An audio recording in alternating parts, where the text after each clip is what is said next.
ยูทำอะไรปิ้งขนมปังเหรอตำแป้งเสร็จแล้วเหรออายุตำแป้งเสร็จแล้วเหรอ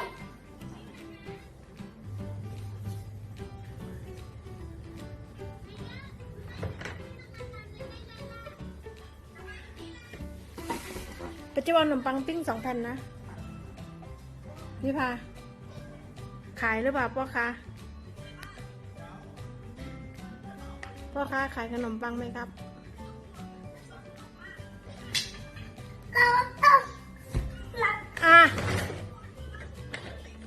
พี่สายฟ้าก็ผัดไปเนี่ยผัดไปผัดแป้งเลยไม่พี่มันต้องทำขนมปังเป็นไรยุออกกำลังกาย ออกกำลังกายพี่สายฟ้าหัวเราะน้องจะออกกำลังกายหัวเราะแต่ฟ้าหัวเราะนี่ยุจะออกกำลังกายแล้วนะยุจะลดความอ้วน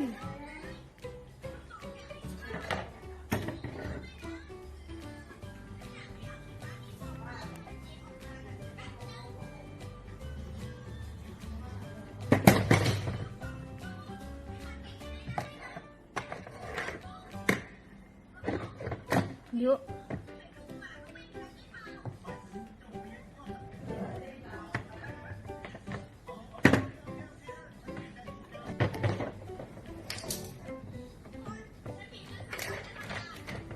ไปก่อแป้งแม่ไปพี่สายไปก่อแป้งแม่มาก่อนแม่ทำแป้งอยู่ในครัวไปก่อแป้งแม่มาแล้วก็มีแล้วไหนไงเอาตาเท่าไหนพี่จะทำกับพี่ดูมีแป้งด้วยไหนแป้งยุอยู่ไหนก็จะไม่เห็นเลยนี่ข้างล่างไหนนี่อยู่ข้างล่างอ๋อแป้งยุอยู่นี่โอเคพี่สายแกะให้พี่สายแล้วโอเคพี่สายจะได้ไม่ต้องแย่งยุใช่ไหมใช่โอเคสายเอาอันนี้ออกไปเดี๋ยวก่อนโอเคครับโอเคยุจะเอาอะไรนี่เอาอันนี้ออกมาให้กินเลยโอเคใครจะกินยุกินไหม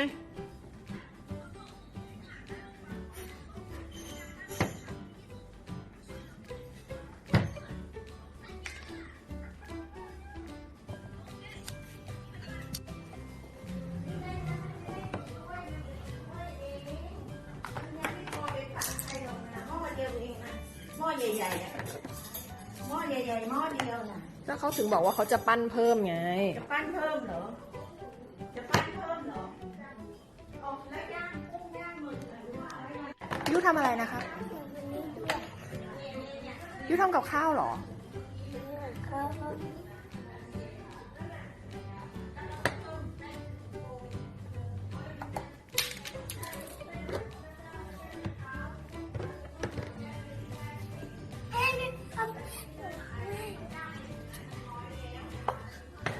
ต้องทำแบบนี้ด้วยค่ะอ๋อเหรอคะต้องทำแบบนี้เหรอคะ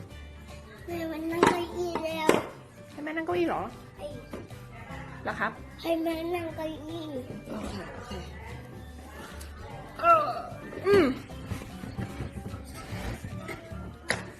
แม่ไม่ทำเหมือนแม่เลยอ่ะไอ้ละทำต่อไอ้ละ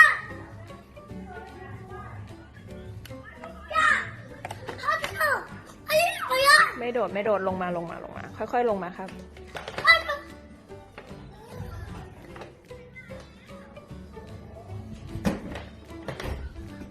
เนี่ยลงเอง